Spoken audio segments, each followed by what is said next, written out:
special interest. He set a video camera up and left it unattended and caught the UFO as it streaks across the screen in approximately 1 second. Several days later, Martin Allen looked outside. He saw this UFO hovering out over the beach. The UFO seems to accelerate from a dead hover to blinding speed in nothing flat. It accelerated from 0 to over 2,000 miles an hour before it exited off the screen. Another UFO video that was submitted to the Mutual UFO Network appeared to have that same acceleration, but the picture is even clearer.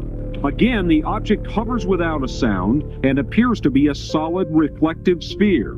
Then, without so much as a shudder, the object streaks out of frame. Vean eso, mi gente. Hay una luz ahí bien potente. Empezamos a escuchar ruidos. Y vean esto, mi gente. Vean eso. Hay una luz ahí bien potente, mi gente.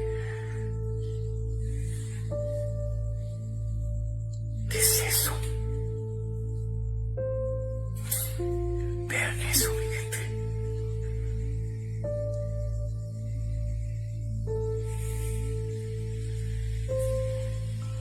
Ay, no mames. No mames, no mames, no mames, no mames.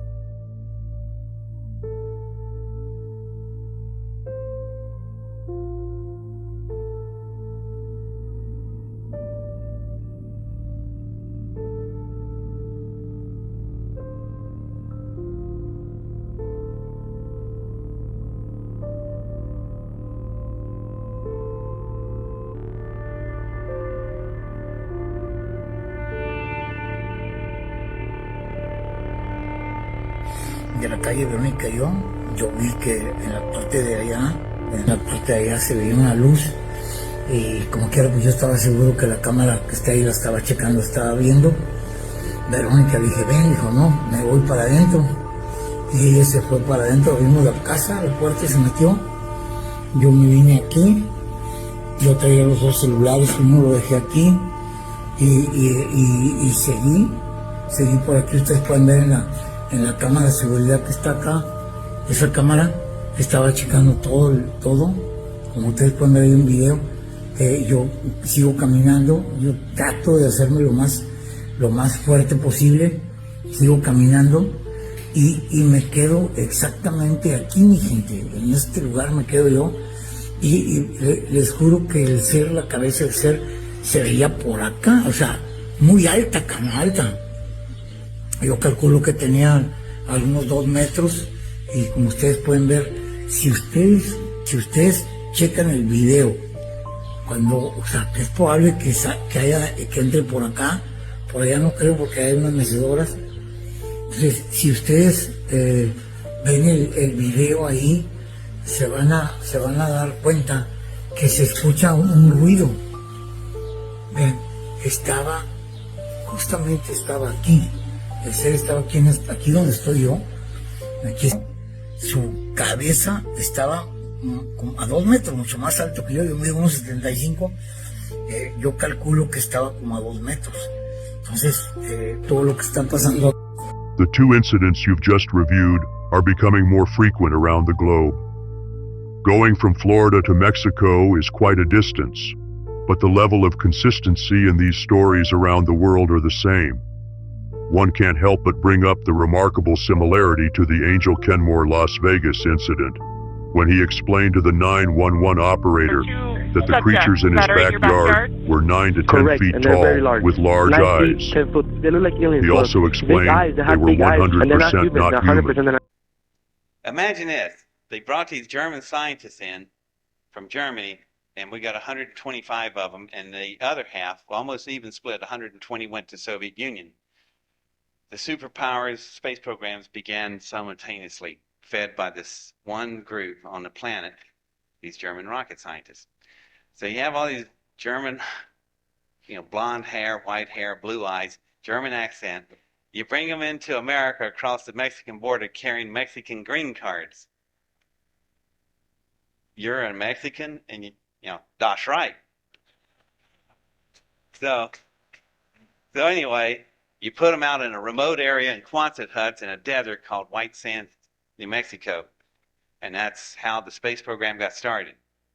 The President of the United States in no way is going to carry a war-weary nation that's just endured a war that killed over 50 million people worldwide, that you just brought in the scientists that built the super weapons. Oh, sure, you're going to tell them that.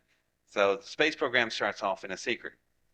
So anyhow, Rudolph comes off the plane. He walks right over to me, and I asked him, "Hi, who might you be?" He goes, "My name is Henry Wilkerson," with this German accent.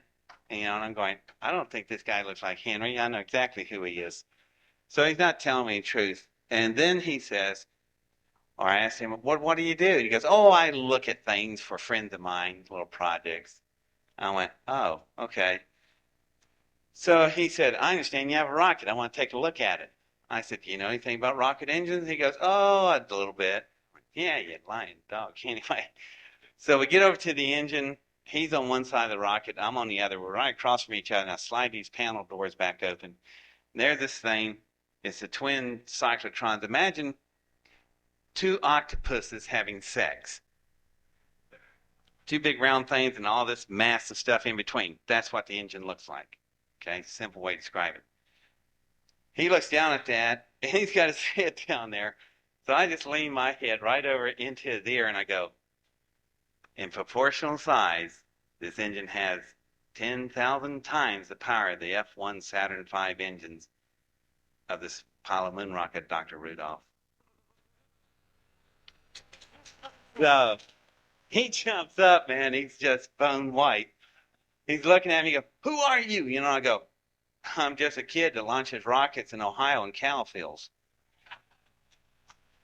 So I didn't talk to him anymore after that. The Air Force came in. We moved the rocket to the pad. The thing's prepped. We're now ready to launch this thing. Well, it takes off.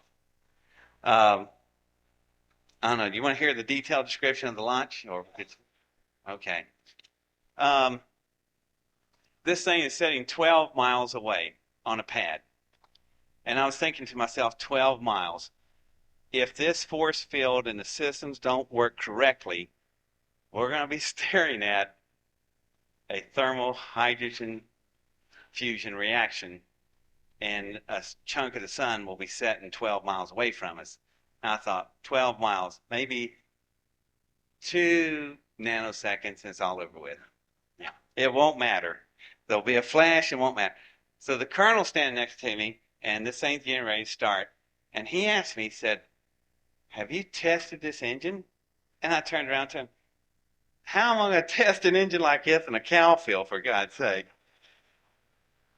Now, this guy's good in propulsion. He's going, "You haven't done a test?" "No, I've ran models, mathematical models and stuff, and it should work." He goes, "That's a first generation of prototype sitting there?" I said, "Yeah." "We're in a countdown in 30 seconds? I went, "Yeah." He's looking, I said, "Look, how many people are on this base?" And he goes, "Oh, God. I just want to know how many lives we're going to take out if it doesn't work." And I said, Colonel Walter, don't worry about it. I tell you what, when the thing detonates out there, see this big white wall behind us? Let's jump up and do this, and we'll make the neatest looking shadow you've ever seen as we are vaporized by the blast. He didn't find that very humorous. Couldn't take a joke. So anyway, hey, the colonel was okay though. So anyhow, this thing preps up and the engines engage, and now we're in ignition sequence, and it detonates. It leaves. All right, I don't even know if that's a proper word for it. Have you ever tried to see a rifle bullet leave a barrel? That's how fast the rocket left. We never saw it. What we did see at the pad was all these flames roaring out, and it's just huge fireballs. And then it went from red to kind of a bluish, then it got kind of clear, and then this next thing happened. You ever seen a welder's arc? So bright you can't look at it. This gigantic welder's arc just flashed, and this white tornado thing appeared instantly, and then this big blast concussion wave is coming out of the pad area, coming across the desert floor at us. And it's moving, and the colonel sees that, and he goes, oh, God, and he hits this red button, the alarms go off the base. People turn around and look, and they grab hold of things like trucks. And the blast wave, I'm looking out the window of the bunker and going, God, so all these people look like flags in the wind. Like that. That lets up, okay? But then the colonel goes, what's that? And I went, I have no idea. It's like a white tornado, but it goes all the way to infinity. And I started thinking about what I was seeing, and I knew what happened. Pissalem had left so fast that she ripped a hole in the Earth's atmosphere from the launch pad to space. Like you're looking through a soda straw, that launch pad is looking at the total vacuum of space. Guess what it does? There goes the launch pad, the towers, the equipment, everything that's not nailed down or bolted about 20 feet in the ground is going up in this white tornado. The vacuum of space is like a soda straw. It's going, just sucking everything up. And that's when the colonel said, what is that? And I go, I think it's a vacuum vortex, And he goes, what's that? And I said, never mind about that. It's what's going to happen next that you're going to worry about. By that time, the colonel's already going, oh, God, and he's looking out there. See, Mother Nature abhors the vacuum. She will slam shut. So just like you hit a little mosquito, ow, Mother Nature slams the atmosphere closed. It will slam at the least point of resistance, the upper atmospheres. So it's closing quickly, and it's like you're running your tubes around a toothpaste.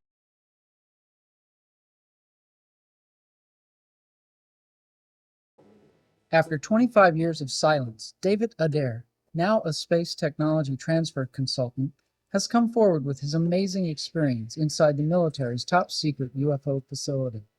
I was 13 years old when I built my first rocket, and it left the backyard at about 3,500 miles an hour. I was able to build it out of a construction machine shop that my father owned when he used to work for the mechanics and racing enterprises, and we had plenty of equipment and tools that allow such manufacturing to be done. As a matter of fact, our shop's very similar to a rocket shop in equipment and materials. The rockets kept getting bigger, faster, till finally I was able to get funded by a federal grant by a congressman named John Ashbrook. And with that help, I was able to go ahead and complete a larger rocket with an entirely new type of engine, which was a fusion containment engine. The two primary engines we use today are solid propellant and liquid propellant.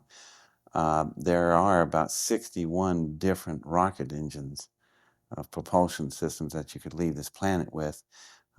Two of them are just a solid and liquid fuel. I happen to just pick one out of the other 61 engines to pick from, and I manufactured a magnetic fusion containment engine, which in simple essence is able to create a magnetic field capable of holding a thermal fusion reaction inside, like a chunk of the sun contained in a magnetic bottle.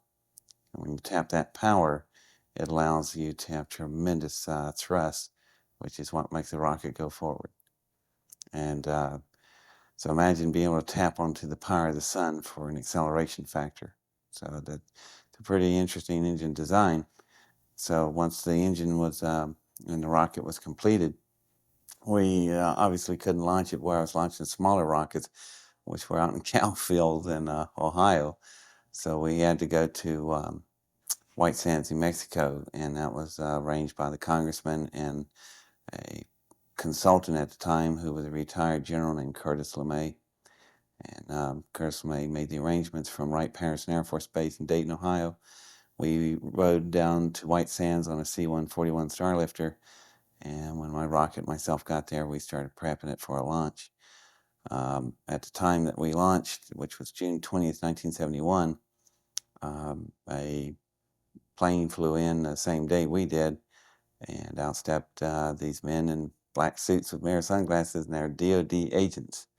And so DOD was interested in the operation, and they were alerted to it by the Air Force and probably the Congress and whoever else was funding the program. Among those men, there was some NASA officials there that I recognized. They instructed me to send a rocket down 656 miles northwest of there to a precise set of coordinates that they gave me. And I asked them, why are we landing in a dry lake bed in Nevada? And they said, just drop it there. And I said, I can do that. So we fired the rocket, and it was a really success as far as engines go. It was extremely fast. It was so fast you couldn't even see it leave. It's like, you ever try to watch a rifle bullet leave a barrel? That's how fast this engine was. So we landed we were exactly where they wanted it. Then we had to get on a DC-9 from White Sands and leave for the dry lake bed, which is called Groom Lake in Nevada.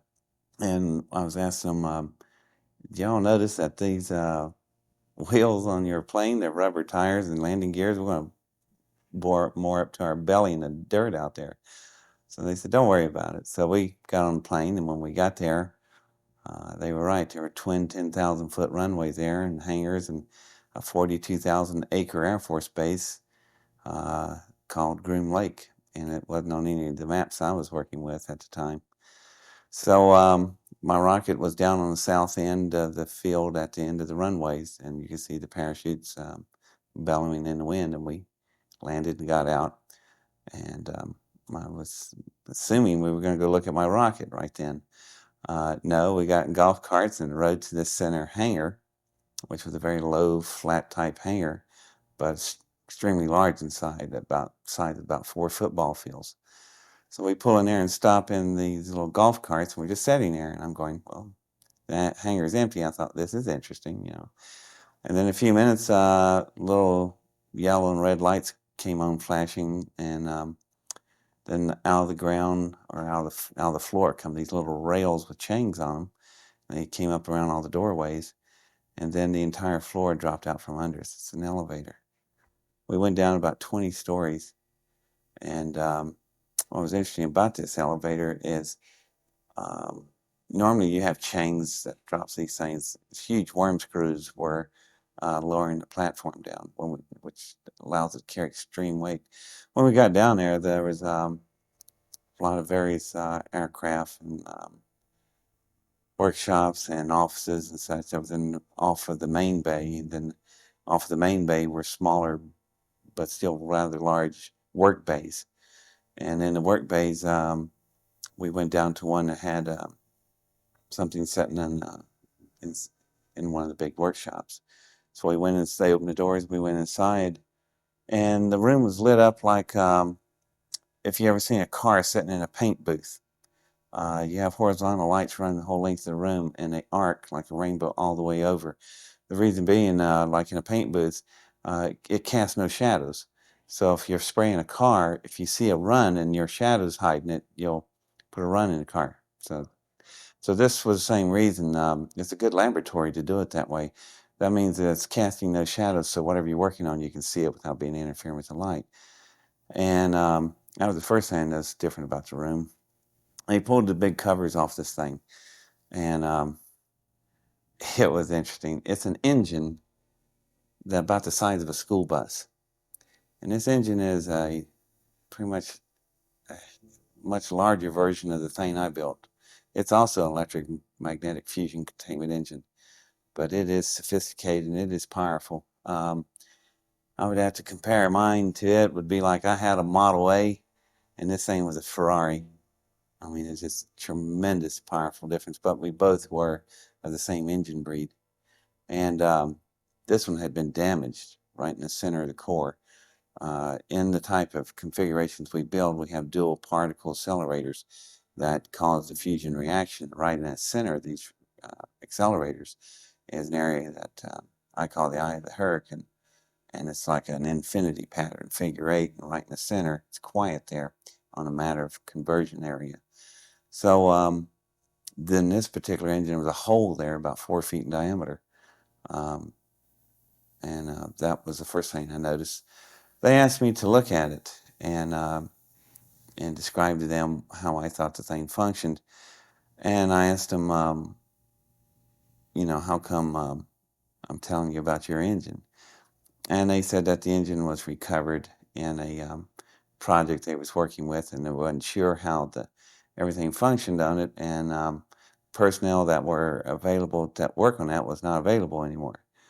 And they said if I could just help them out a little bit. Well, being 17 years old at the time, they thought I didn't pick up on too many adult innuendos, but I guess I was born old. I knew exactly what they were doing. So I said, fine, yeah, I'll be glad to help my country, Yeah. So we play along, and I asked them, can I walk up to it? They said, sure. As a matter of fact, you can climb on it if you want. So I got up to the engine, and then something really unusual about the engine, other than the design, the alloys itself, just the sheen and color, looked like iridescent color, like when you hold a CD disc to the sun and you see the rainbow. Imagine those kind of colors covering this entire engine and glowing like that. It's really pretty. The color of the engine was unlike any metal or alloy I was ever familiar with. And when I walked to the engine, there was a shadow on the engine. Now, I just told you that rooms were built where you couldn't have shadows. When I stuck my arm out to it, there was a shadow on the engine, but right on the table, there was no shadow. So it's not a light casting the shadow on the engine. The engine is picking up radiation off my body. So I back away from it, the shadow dissipates. When I walk back up, it's back on.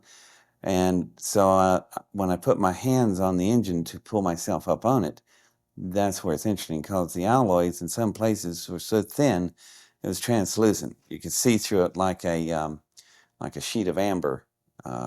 So when I laid my hands on it, this really interesting swirl pattern would come off wherever my skin was touching, and they would swirl out through the metal, going out through the alloy. And I didn't know of any metal that could do that.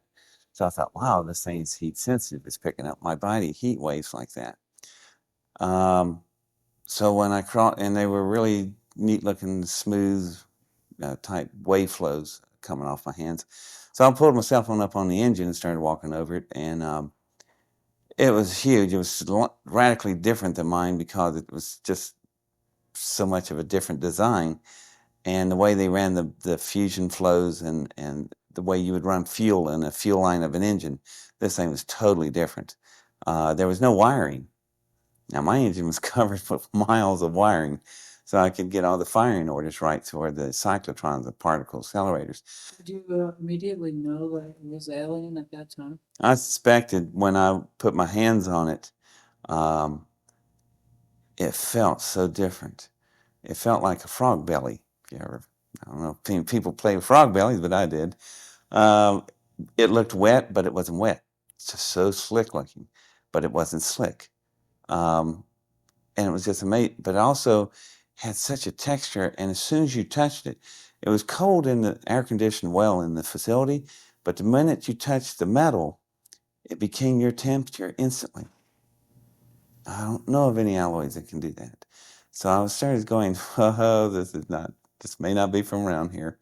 So I'm walking down the engine, and I go up to where the main core cells are in the particle accelerators. There's a hole blown out there, and I step down into it, just get a better look. Now, at this point of view, I'm down in a hole in the engine, and the walls are real smooth. They're so smooth, the blast, these temperatures like that engine of mine, they run at 100 million degrees centigrade. You work with plasma physics. So when the field dropped down, this engine's metals were exposed to that kind of temperature, vaporized. But as soon as it vaporized at that particular point, fail safe, it shut the engine off. All this probably occurred in a nanosecond, a billionth of a second. So the blast only irradiated out to about 4 feet in diameter and stopped. What was interesting is the way the engine's metal was, whenever there's torn places, you could rub your hands over the torn areas that are jagged, but they wouldn't cut you because they're so smooth. It's more like flesh being torn rather than metal. Well, when I come up, stood back up on top of the engine, I knew, looking at some of the interior parts of it and the way it was constructed, I had enough of what was going on. So I turned around and told them about this firing system here. And they were going, yeah, where is the firing system? And I started to tell them that because I finally figured out what this thing was doing. But then I said, well, why am I telling you about your own firing system if all this is yours and you got, this isn't from here, is it? Matter of fact, it ain't from around the area, is it, boys? And they started getting upset. I said, let's do some assumptions. This is an engine. I'm assuming it came out of a craft, a big one, by the size proportional differences, probably 300 feet plus, the length of a football field. Well, therefore, it's got occupants. What in God's name have you done with them? Well, that was the wrong thing to say, because they are up on the engine coming after me, and it's time to leave. Well, when I bend down to get off the engine, I put my hands back on the engine. Something interesting. Instead of the nice smooth wave lines, they would now look like small tornadoes coming off all my fingertips, moving through the metal. And I pulled my hands back, put them back on. There they were, but they were starting to calm down a little bit. And then I realized what this thing was. They grabbed hold of me, the Air Force guys did. We got back in the golf cart and we were riding back up to the surface. And I was sitting there thinking, I just realized what this engine is. It's a symbiotic engine. The engine is alive. It is an engine that's capable. The reason they couldn't figure out the firing order is that the tubing that was cascading all over its body looked like the same pattern you would have from a brainstem of a neurosynaptic ordering firing order. So what's happening is when the pilots sit down in their seats, their thought waves drive the engine. When I first touched the engine, I was curious and awed by it. The wavelengths were smooth off my fingers. When I was getting off down from it, I was totally angry. The engine was not picking up radiation heat waves. It was picking up mental thought energy. That engine is capable of a symbiotic relationship with the pilots. Did you tell them that? I didn't tell them squat.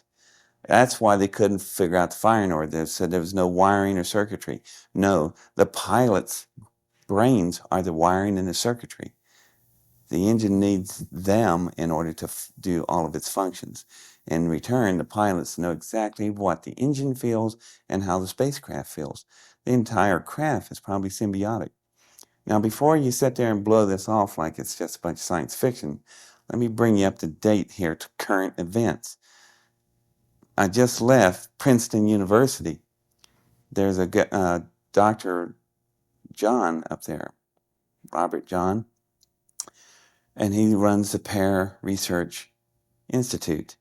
They have a contract from McDonnell Douglas, ever heard of them? Small aerospace company, to build mental shielding for firing systems on the new F-22 fighters. So people go, what's that got to do with anything?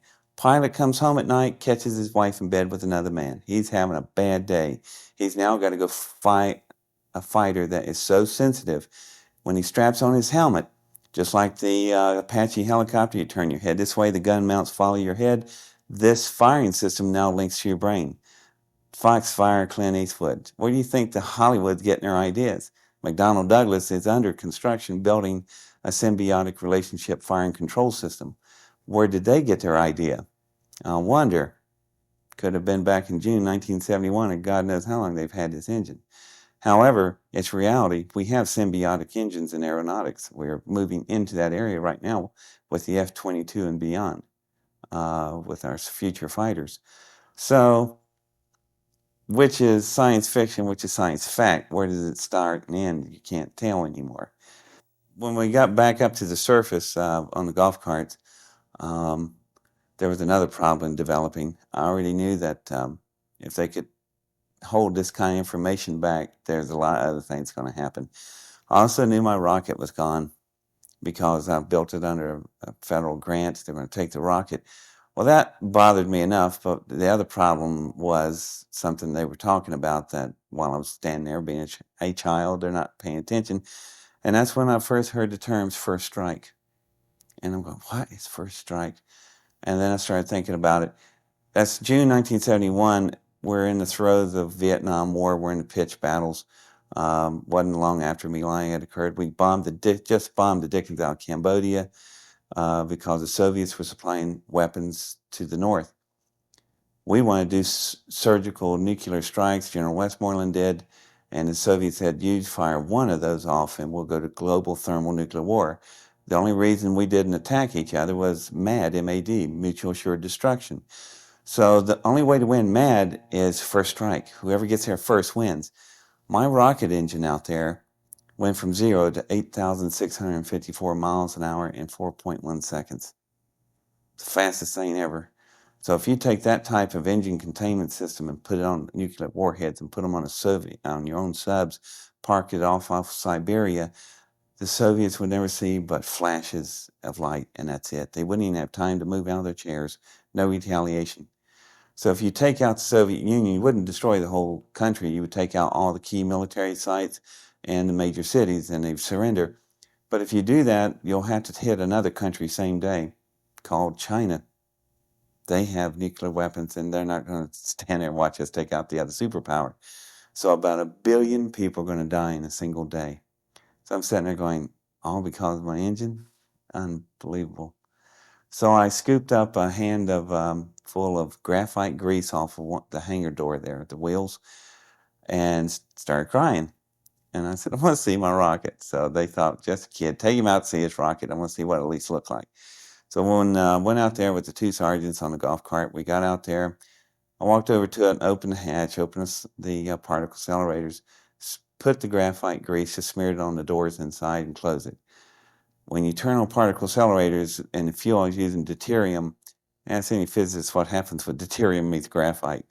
It's pretty bad. It's a major reaction, explosion. So I turned on the particle accelerators with no fuel involved, and I told the 2 sergeants, it's got a fuel leak, we got to run for it. So we get on a golf cart and take off. I gave us 60 seconds on a time delay. When you engaged, it exploded. It blew a whole side of a football field out there. There's nothing left. Now they have no rocket. Now they have nothing to work with, but they got this kid. So I was told I'm going nowhere for the rest of my life, and it was scary. They threw me in a room and kept me there for about 10 hours. And then a lot of noise in the outside. The door opens up, and there's this big stogie chomping figure in the doorway going like that, and his name is Curtis LeMay. So he came there and got me and took me all the way back home to Wright-Patterson. He took me back home to my parents. He told me that they're not going to be through with you. They'll deal with you again. And he was right. So that was the end of my summer vacation in my junior year in high school, how I spent my summer vacation. And What did he say to your parents? well, my parent, LeMay just he didn't say anything to my parents. He said he left it up to me. He just got me home. So it was quiet through the winter and the spring, and I'm graduating from high school. It's June 10th, 1972, and I'm ready to go to Ohio State. All of a sudden, I'm shaking hands in line, and I get hold of this one line, and I turn around and I got hold of this guy's hand, and it is a DOD agent from Groom Lake, right there in Centerburg, Ohio. And he slaps this paper in my hand. I read it. It says, "Greetings, I'm drafted." And they throw me in a car. My parents are hollering, and nothing they can do because I'm now property of the United States government. It's called conscription, buddy, and you're gone. So after about 3 hours, I'm back. I was on a plane. Ended up at Langley, Virginia, home of the CIA and more fun activities. What they wanted was the engine to be rebuilt again. And we had to work out some compromises. I ended up spending 10 years in the Navy. I never did build the engine again. That was the last thing Curtis LeMay told me to do. He said, never build another rocket as long as you live. You might make it out of here. And he was right. So instead, I agreed to build jet engines. So I was a jet engine designer and technician in the Navy, and worked on the Tomcat and the E-2C Hawkeyes and other various aircrafts. And so it became an interesting career. After 10 years, I had enough of that, opened up a private consulting business, and I've been doing space technology transfer, where we transfer technology from space programming to commercial applications. I've been doing that for the last 17 years. So I can take you around the Earth 8 times as fast as you blink your eyes. That's the capability of this type of propulsion. How is this type of propulsion? How did you come about this type of propulsion? Oh, God. Yeah, well, this is not the place to bring that up, I guess. Dreams. It all came in dreams, all the mathematics, everything. I was working quantum physics when I was 7. I was born with it. Yeah. So now you know how all this stuff works. When I got to a certain point, though, the mathematics were too difficult to achieve, mainly because there was no computers available. I mean, handheld calculators didn't come out 10 years later. You know, the only thing I've got, I have no fax, no modems, no email, no laptops, floppy disks, hard drives, none of this stuff existed. You had a pencil, a piece of paper, and a slide ruler, and chalkboards all over the buildings, and your brain. And born with photographic memory, I was able to contain great amounts of what we call algorithms. I met somebody else later that could help me with that when I was building this big rocket.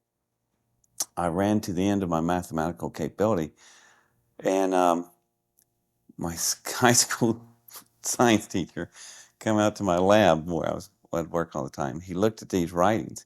He borrowed some of them, made photocopies, and gave mine back. Took the photocopies, went to Ohio State University. Everybody in the physics department's looking at this going, where did you get Stephen Hawking's work in his handwriting? Or, you know, it looks personal handwriting. No, it came from this 15-year-old kid building these rockets out in these cow fields. So they mailed the stuff to Cambridge, England.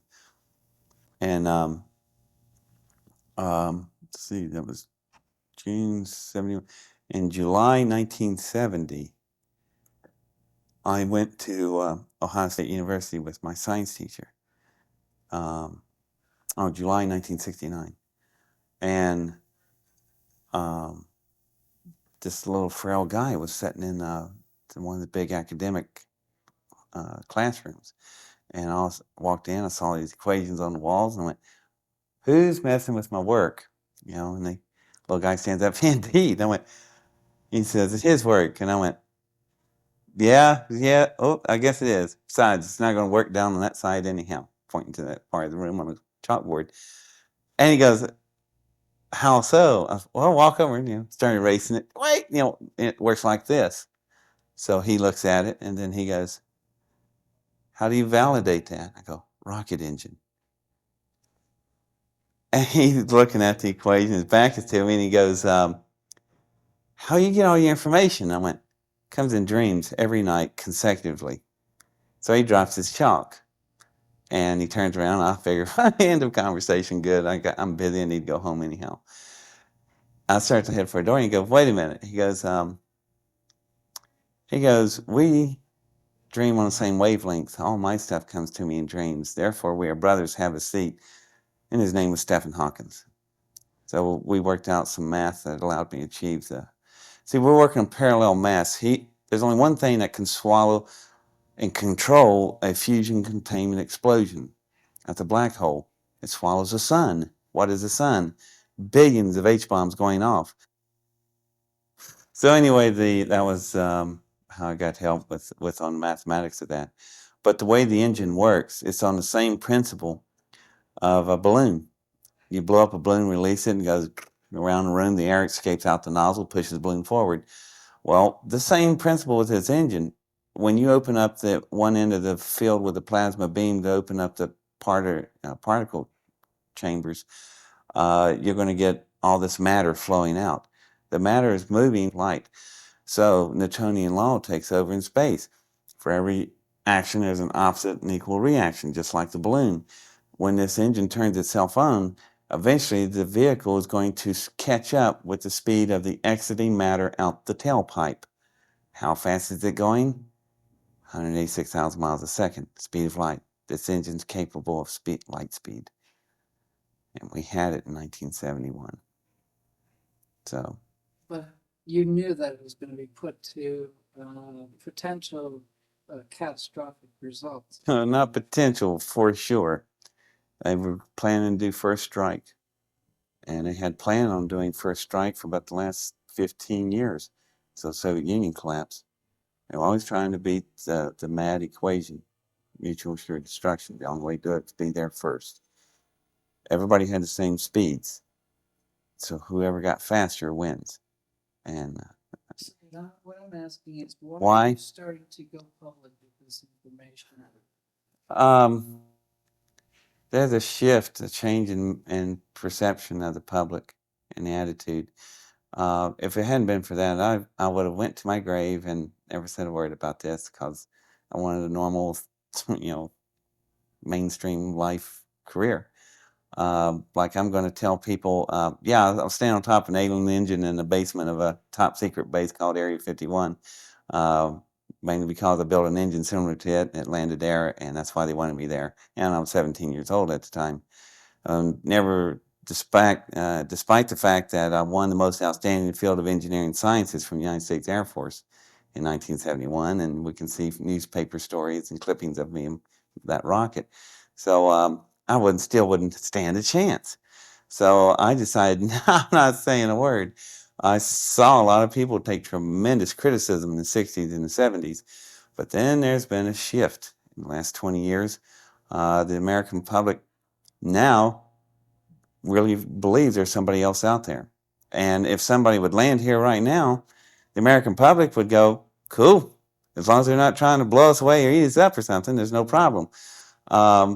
What they will be a problem is that if the federal government's caught lying, which I know they are lying, they've been lying for probably since 1971 that I know for sure. So if they've been lying, then Roswell is very likely it's true. So they've been lying 50 consecutive years and probably much longer than that. The engine I saw did not come from the Roswell crash. The engine I saw was as big as the Roswell craft. So this is something even bigger. That's another one. So how many do they have? How much they got? That's where the real problem is. Who shot King? Who shot, Senator Kennedy? And JFK. If they're lied this much to us, that's where the danger is that if it comes out, it's not so much as the public's going to panic that there's alien life out there. No, it's going to be anarchy, because people are going to be so ticked off with DC for lying so many years. That is what the government fears. They do not fear you being violent hostile about aliens landing and we're going to go crazy. No, they're going to freak out because they're going to be caught in about a 5-decade lie. And that's why they put out the most ridiculous story. Yeah, we take these dummies and drop them from weather balloons. Honest to God, come on, y'all. Just the average guy working in a plant, making a living, trying to pay his bills, raise his family. He's going to look at that and go, yeah, right.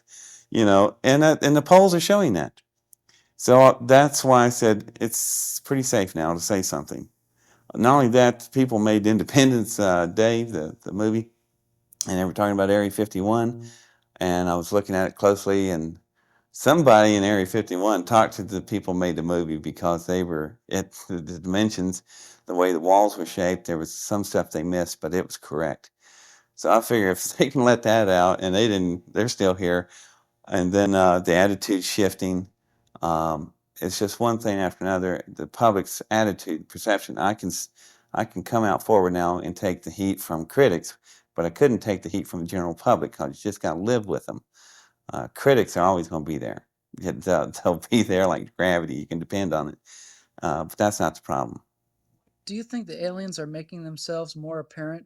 Well, when I testified to a joint session of the Senate and Congress in April for CSETI for Dr. Greer, we've got right on to that. And my question was, is somebody coming to dinner? And it's not Sidney Poitier, is it? It's possible if they have cut a deal with somebody, another race or whatever, they could have reneged on the deal, and they may be en route to meet us, the citizens of the planet, in person. So the government's in a real pitch panic, because what are you going to do? No, you can't come here. How are you going to stop them? And on top of that, they're going to be caught in major lies. So they looked real panicked about this situation. You know, I've been sitting on this thing for 27 years, and I didn't bother saying anything. And Dr. Greer with said he was able to get a hearing set up, and he hammered me for 2 months to finally, the week before the testimony, I finally said I'll go. So the fact that he could get that established where he was at, Independence Day, shift in the general public's attitude, by the time you add all this stuff up, it comes out to equal time to talk. The briefing was set up by Dr. Greer with CSETI, which I think is the Center for Research for Extraterrestrial Intelligence, and he's in Asheville, North Carolina. And he's a MD, an ER doctor. And Dr. Greer is a very intelligent man. So he had set up a meeting for Congress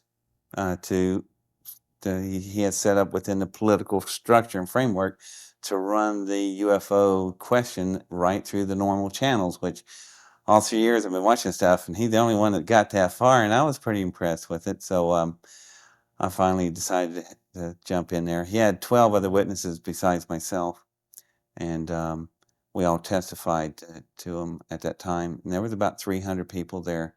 There was a lot of staff there, but there was a lot of senators and congressmen. I recognized some of them. Some of them I'd known before anyhow. And we got into some serious discussions at the time. The next day, we were supposed to talk to the press. The other 12 were allowed to talk to the press. I was not allowed to talk to the press. Not allowed by who? Steve Greer asked me not to talk to the press. And I think he was absolutely right at the time. Because he thought, hang on, guy. He does. It's because I'm so sweet. It's the makeup. Right. So I think Dr. Greer was right for holding off, keeping me back a little bit. The reason being is that I was too much for the press to get into right then, because he's got more hearings, more strategy. He's got to work. So we talked about that later, and we had a little bit of misunderstanding in the first there, but we got it straightened out. But I agree with the way he's doing it, because there's more testimony and more things I can produce later. And so he's aware of that, and we'll wait for it. So that's pretty much after I did the testimony, I flew home after that. When I agreed to testify in Washington, D.C., Dr. Greer told me that he has about 120 witnesses that are hardware contacts. That's really important, because there are other contacts that people just see radar images and lights and lock on and such.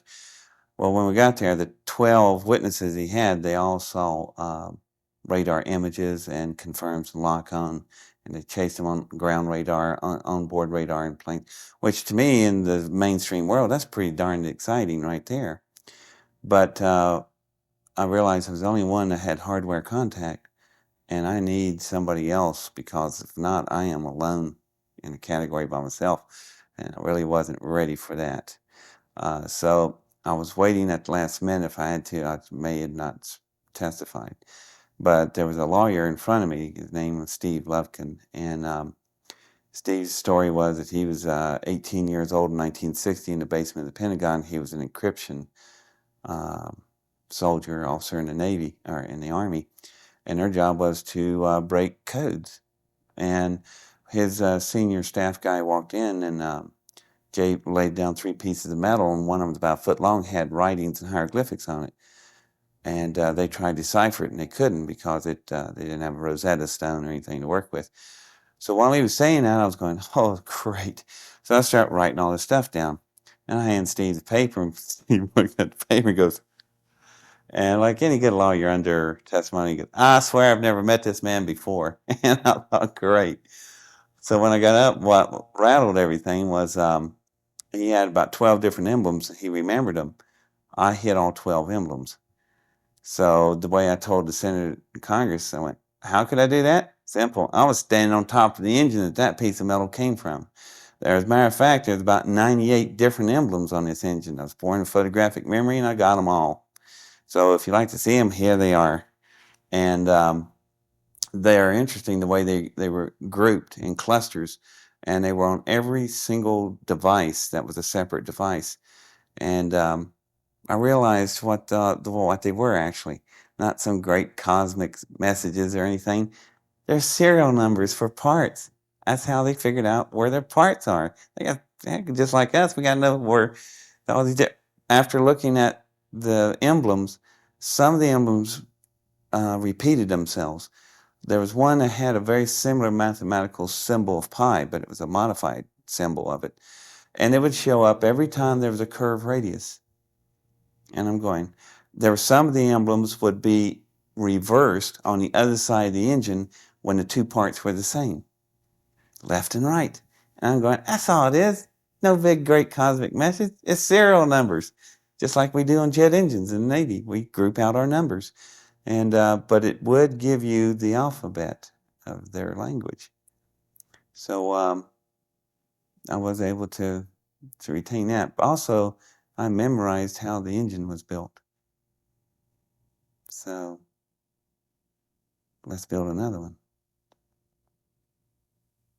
Many of you may have reviewed this story as a grand hoax, but Mr. Adair's achievements as an autodidact aren't only genuine, but his presentations have inspired many organizations, and his list of clients include the American Society of Mechanical Engineers, Carolina Power and Light Company, Clemson University, Consolidated Freightways, Edison Electric, Georgia Power Company, Haynes Corporation, Hoechst Celanese Corporation, Kentucky Fried Chicken, Reynolds Aluminum, R.J. Reynolds, Thomasville Furniture Industries, Union Electric Company, and the United States Army, Air Force, and Navy, just to name but a few. Today, David Adair is the president of Intersect, Inc., and continues to lecture and provide consulting services to companies and organizations that want to know how to use the latest cutting edge of technological advances in their lives and their business.